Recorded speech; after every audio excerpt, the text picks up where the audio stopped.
Bonsoir à toutes et à tous, je suis ravi de vous retrouver sur 8 Mont Blanc. Il est 18 h, vous le savez, c'est l'heure du journal préparé par l'ensemble de la rédaction. Voici les titres de ce vendredi 10 mars 2023. Direction Valseny pour débuter cette édition. La station de Haute-Maurienne vanoise a officiellement présenté ce vendredi sa toute dernière acquisition, une dameuse 100% électrique. Cet engin dernier cri illustre parfaitement l'objectif zéro émission à l'horizon 2037 de la station. Et puis en football, à 4 semaines de la demi-finale historique de Coupe de France au Parc des Sports d'Annecy contre Toulouse, les joueurs du FC Annecy sont concentrés à 100% sur le championnat de Ligue 2. Et ce week-end, c'est le derby alpin contre Grenoble qui les attend. Je vous disais en titre, engagé depuis plusieurs années déjà dans une démarche de réduction de son empreinte écologique, la station savoyarde de Valseny innove en se dotant de la toute première dameuse 100% électrique de France. Cet engin d'une autonomie de 3 heures sera entre autres destiné aux aménagements de bords de piste et des espaces ludiques. Il s'agit là d'un investissement conséquent pour la station, mais surtout un pas de plus vers l'objectif zéro émission à l'horizon 2037. Les précisions d'Emmanuel Jaude. Comme chaque matin depuis plusieurs semaines déjà, le premier geste de l'équipe de dameurs est de débrancher la prise. Une habitude nouvelle mais qui permet de profiter de ce tout nouveau modèle de dameuse 100% électrique. Un outil de choix pour la station de Valseny et pour ses équipes de damage pour qui cet outil est un réel avantage. La machine électrique, ce qui va vraiment changer, ça va être un confort de travail par rapport à un moteur thermique qui est sous nous, qui ronronne, qui fait du bruit, qui fatigue. C'est fatigant à la longue. L'électrique, c'est la douceur, c'est une piste de ski de fond, une piste de luge, une piste de randonnée, à comparer d'une grosse machine qu'on va envoyer dans les murs pour remonter la neige que les skieurs descendent. Et c'est vraiment pas la même utilité. Celle-là, elle n'a pas été faite pour aller dans les murs, remonter de la neige. Elle est plutôt un espace ludique, celle-là. Un usage différent, mais surtout une stratégie longuement réfléchie de la part du village station, engagé depuis près de 10 ans déjà dans la réduction de son empreinte environnementale. Une volonté qui fait de ce territoire, jouxtant le parc national de la Vanoise, un modèle de premier ordre afin d'atteindre le fameux objectif de la neutralité carbone à l'horizon 2037. C'était important pour nous de vraiment s'inscrire dans cette démarche et de continuer cette démarche, de faire tout ce qu'il faut pour que l'activité ski perdure.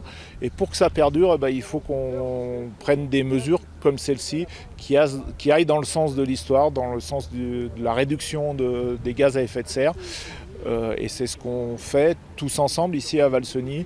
L'obtention du label Flocon Vert en est une preuve.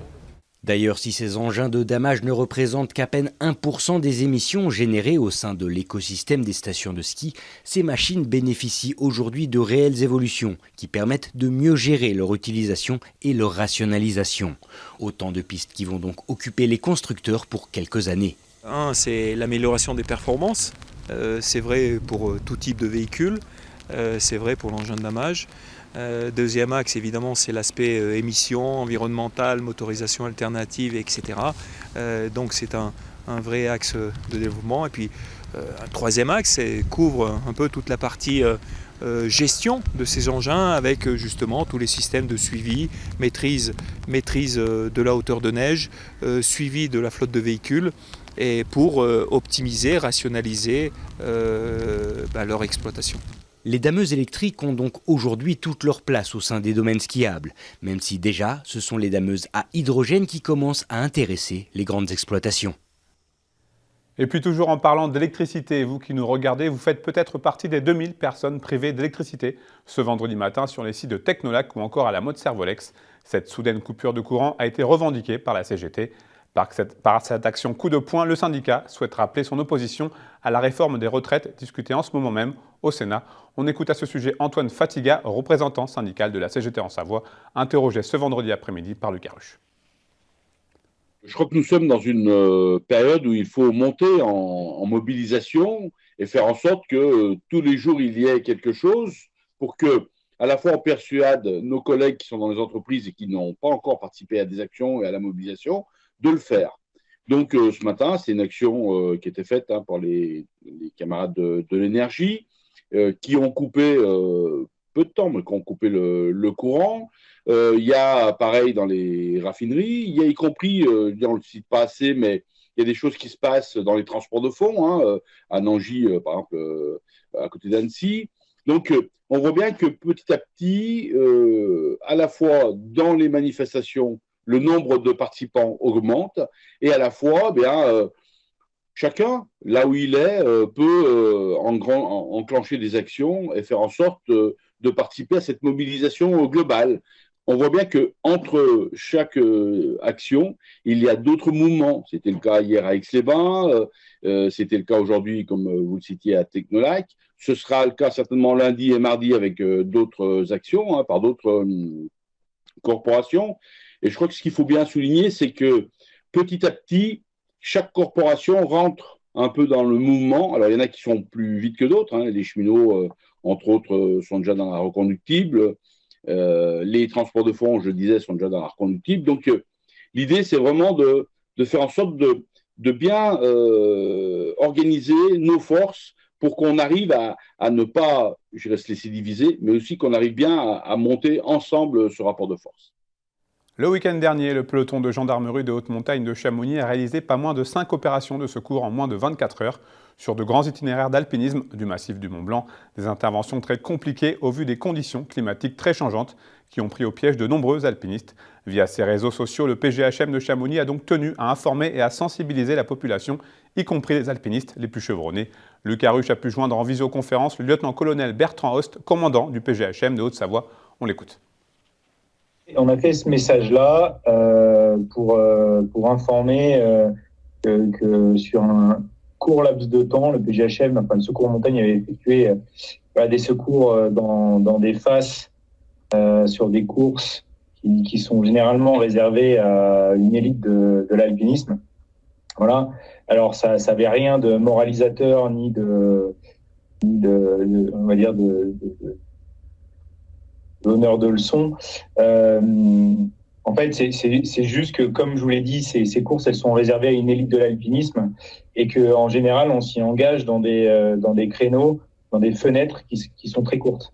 Et que ces fenêtres, elles passent relativement vite et que même en étant expérimenté, parfois, on peut se retrouver un petit peu piégé dans des conditions qui évoluent.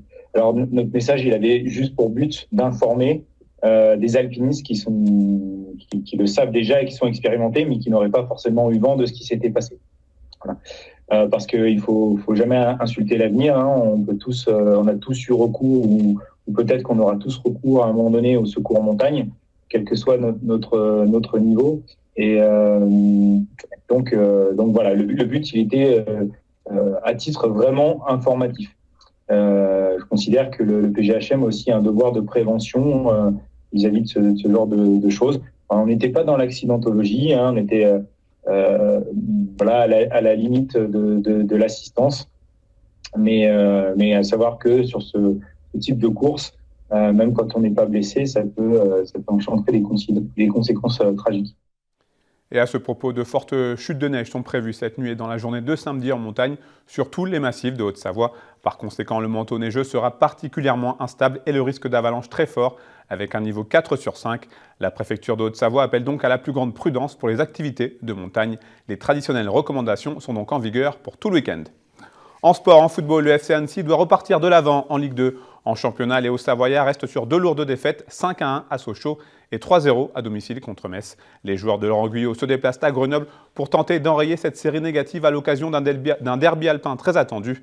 Mais le Stade des Alpes n'est pas forcément l'enceinte sportive la plus accueillante pour une équipe annécienne qui ne s'est plus imposée à l'extérieur depuis le 8 octobre dernier.